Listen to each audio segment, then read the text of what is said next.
Hello everyone, my name is Bilal Leadeship Wala and I am conducting an interview with Paul Bowen. Today I am very happy to with Paul Bowen. Okay, thank you so much for giving me your valuable time and joining me for this interview. Before we begin, I just want to say that I will also uh, first of all you just introduce yourself. Okay. Yes. My name is Paul Bowen, and I live in Denver, which is a city in the state of Colorado, which is a state in the southwestern part of the United States. I'm 81 years old. I'm married. I have two children and two grandchildren, and I'm retired. I used to teach philosophy. I got a doctorate in philosophy from Yale University, and I've taught at Brown and the University of Cincinnati. I have also sometimes taught high school, and I guess that's my intro. Okay, then what are you doing currently right now? Well, I'm giving interviews, of course, but also I, uh, I play the piano. I uh, I write on Facebook and Substack. So although I'm retired, I'm still doing philosophy because these writings are about political and social philosophy. And excuse me, Okay, then that's about it. Yeah, that's my yeah, answer. yeah, yeah. Okay, then what inspired you to start your journey in piano, violin? Well, I guess I've always wanted to write philosophy because I love doing philosophy. Um, Social media, namely Facebook, essentially gave me the opportunity to reach people that I could never have reached, people in other countries, like yourself, for example. And I like that very much. Uh, so this is why I'm writing. I'm hoping that my writing will do the world some good. Okay, Uh, that's my okay, yeah. Okay, then when did you first become interested in this field? well. When I was a freshman in college, first year, I had a chance to select a course, and I looked at the possibilities, and one of them was philosophy. And I didn't know what philosophy was. In fact, I think I had a wrong idea about it, that it was like psychology, which it is in some ways, but they're really quite different things. Uh, and so I decided to take this course. And while I was taking this course, I found that I liked it a great deal. In fact, I think it could be said to have inspired me to go into philosophy. So I took many more courses in the subject, and eventually I got my degree, my doctorate in philosophy from Yale University. But that's really where it started. I didn't really know what philosophy was before that time. That's my answer. Thank you. Okay, then what was the first step you took? Uh, well, I guess just taking courses. Uh, well, Okay, taking that particular course was the first step for okay, me getting into philosophy. That's my answer. okay. Then did your family support you? Well, yes, they did. They supported me financially. I think maybe my father wanted me to become a historian like himself, but I decided to go for philosophy, and they did not disown me on that account. So I think Yes. that was support. Yeah, that's my answer. Thanks. Yeah. Okay, then what was the biggest challenge you faced in your journey? Well, I sometimes think the biggest challenge that I faced was myself, because looking back on myself, I was very stubborn, kind of simple-minded, and confused about life. Um, and this caused me a lot of trouble, and a lot of what I've been doing since then is trying to put myself together in a different way, so that Yeah, yeah. I wasn't a problem. That's my answer. Okay, do you think that AI is more useful for student or not?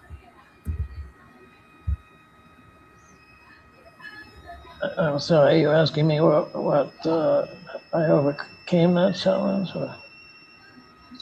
Okay, okay. Let's. How did you overcome the challenge? Okay. Uh, well, I think it took a long time, because it took me a long time even to recognize the extent of the challenge.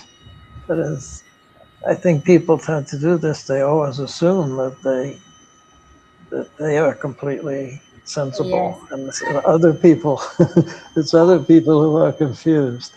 So part of it was just gradually realizing that I was confused about this and I was confused about that and the other thing, and that I had to do something about that. And so I thought about these things, and tried to yes, find a more sensible way to exist. So that's my answer. yeah. Okay, then did you ever think to giving up in your journey? Hmm. No, I don't. I don't think I ever did. And I think one of the reasons for that is because I had so many pleasant fantasies of success. So Yeah, I saw myself as being very successful. And even when the world was not giving me very much success, I still had this fantasy of being successful. And because yes, I had this fantasy, I yes, kept going. That's yes, my of answer. course. Okay, then what motivated you to continue in your journey? Well, I think it was the fantasy, or if you like, you could say a dream. Uh, that it seemed very attractive, and sometimes I seemed to make a little progress towards Yeah, it. And getting hired as a philosophy teacher was a big forward step for me. To get the degree and then to get hired, it felt like I was being very successful at that point, and and so that sort of thing motivated me to continue. But also, I think it's like I said before, I have a stubborn streak. I can be stubborn. yeah, And so I just continue even when things are difficult. That's my yeah. answer. Okay, then what is the biggest lesson you learned from your journey? Biggest lesson. Hmm. Well, I think possibly the biggest lesson was the one I already mentioned, that realizing my own limitations, uh, and trying to do something about those limitations. And uh, so I had to gain self knowledge. I had to learn about myself, and uh, so I guess what I learned was that I'm not as perfect as I thought I Yeah, was. And then once I learned that, I was in much better shape. yeah. That's my answer. Yes. Okay, then what skills have you learned along the way? Well, I think I'm much better at interpersonal skills than I used to be. I used to be very adversarial. You know, I would compete with other people and I would try to show if something was wrong with them. And that really doesn't work very well. And so I learned that that is not a good way to learn. Yes, Instead, it's better to respect other people and let them decide what they want to do with their lives. And, and, uh, and then they will respect what I want to do yeah, with my life. And also, there are some practical skills. I mean, I learned to write English well and okay, to think about things in a logical way. So that's my answer. yeah, it's, I think so, it's good.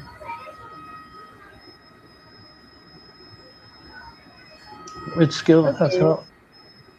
Which skill has helped me which, the most? Uh, which skill has helped you the most in your the journey? okay, okay, yeah. Um, what helped me the most? I think. Hmm, well, the support from my family was very important. And I did develop many friendships, for which I'm very grateful.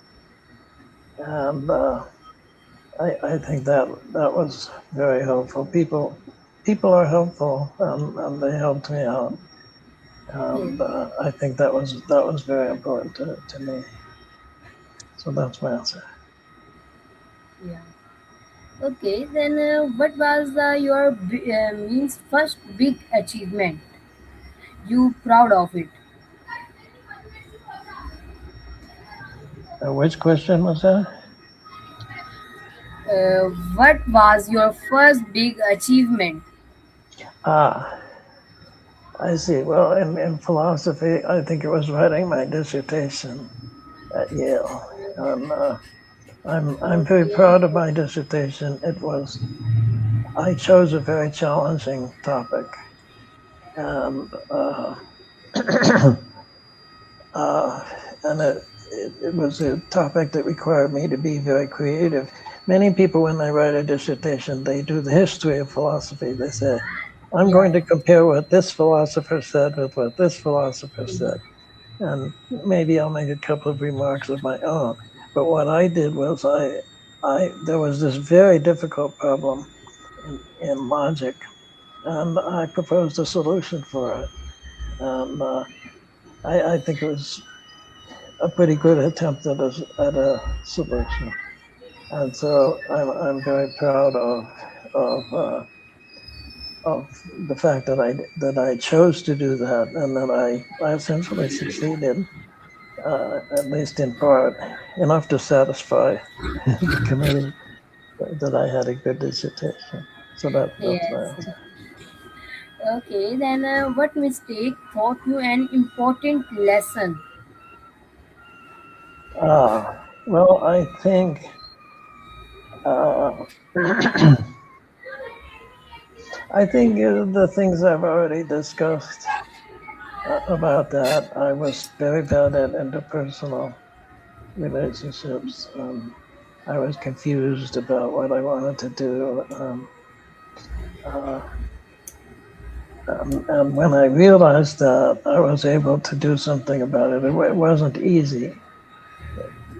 So there are things in my Yes. personality that are very resistant to change. I think most people have things like that.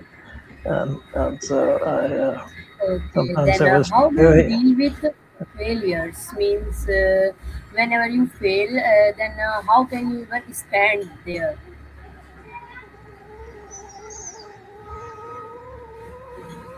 Oh, how do I deal with failure? Well, it's unpleasant, but but I usually I always have, like I said before, I have this fantasy of success, and I believe in that. And even if I fail in some particular case, I have enough success so that I don't get into despair. Instead, I just adapt to my situation. For example, when it came time to retire, uh, I didn't say, "Oh, what am I going to do now?" I found things to do, and I think I can always. I have become flexible so that if I can't follow this road, then I'll follow that road. There are lots of roads. There will always be another road that I can follow. So that's my answer.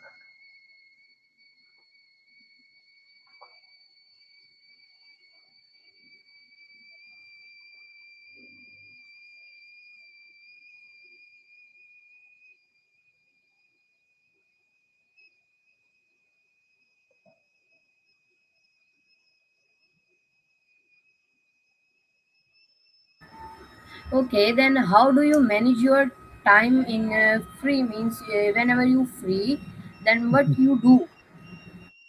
Well, that's always been a problem for me. Sometimes I think, oh, I just don't have time. I just don't have time. But then I notice about myself, I'm wasting a lot of time. So um, I don't like too much structure. I know structure is good for me. See, I have a condition they call attention deficit disorder, which means that I'm not very good at things like structuring my time.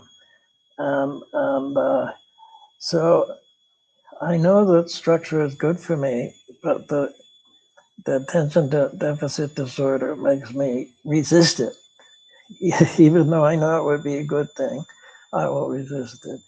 And so I have a lot of struggles. But what I've come up with finally is that I have a kind of a list of things that I want to do. And if I find myself not doing anything, then I just choose one of them and do that. And if it's only for 1 minute or only for 5 minutes, still I do that. And then when I stop doing that, I say, okay, what am I going to do now? So I don't have a schedule like at 10:30 I will do this. It's more like I will always be doing something that's meaningful to me. Yeah. Whatever seems most attractive at the moment, Yes. that is the one I will choose. So that's my answer.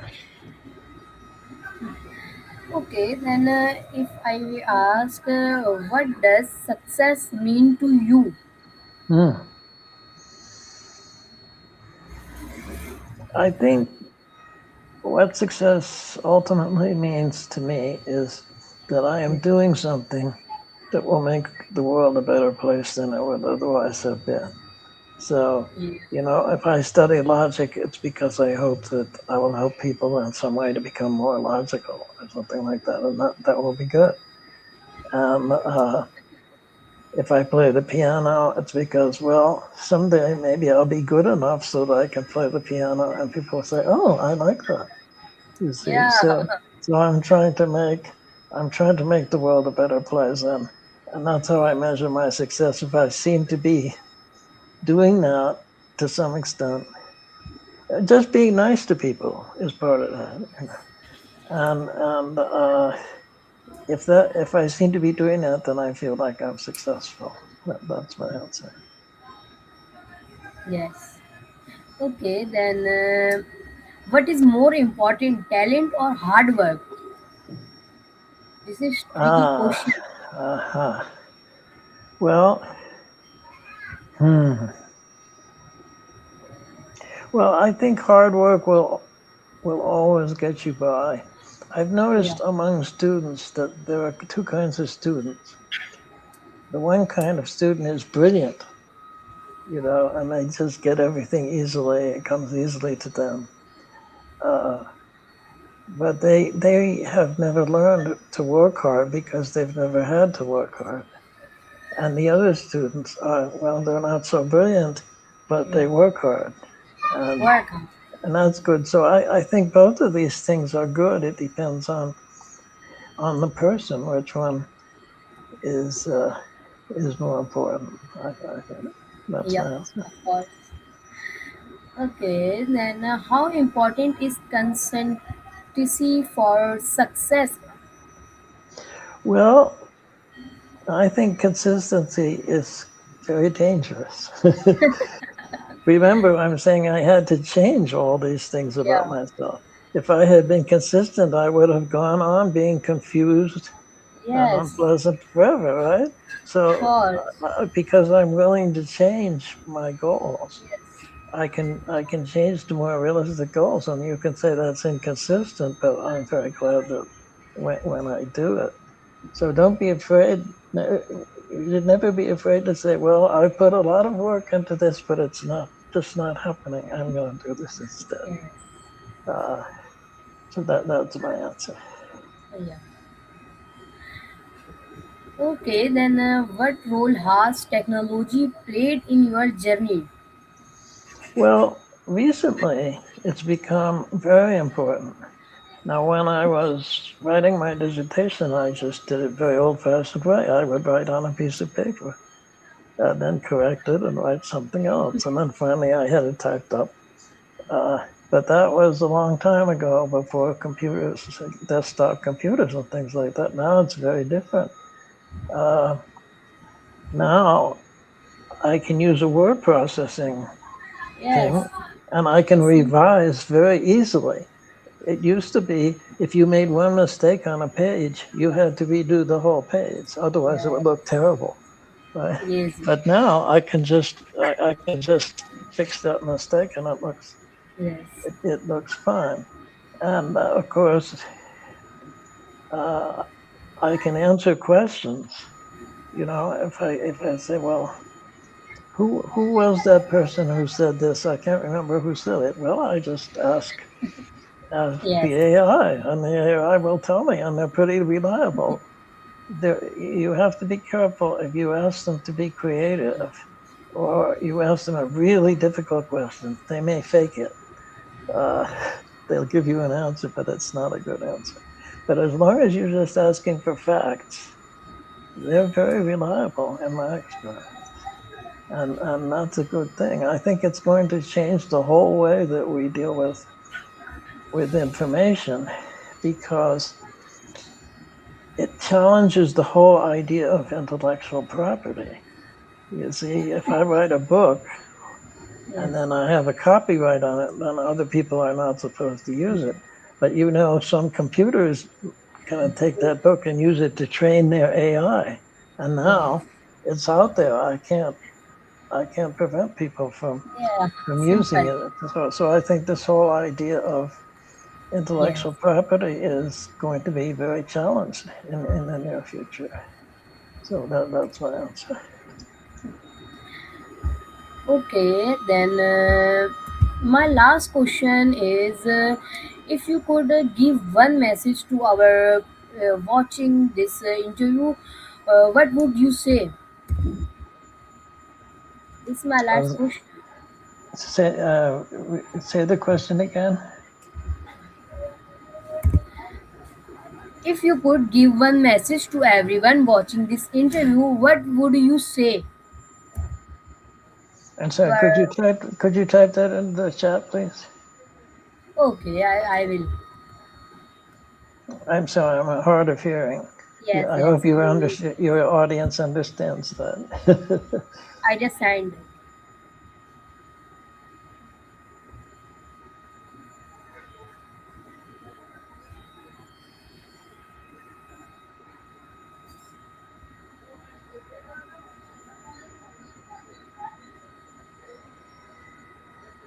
Okay. Well, Yes. if you could give a message to everyone watching this interview, what would you say? Well, that's quite a question.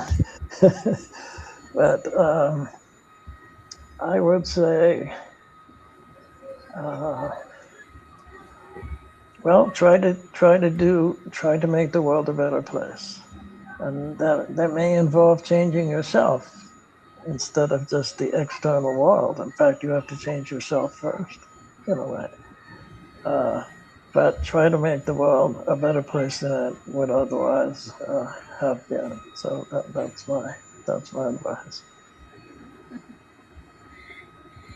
Okay, thank you so much for giving me your time and sharing your amazing journey with us. I really enjoyed talking with you and I learned many new things from your experience. Thank you to everyone to watching this interview.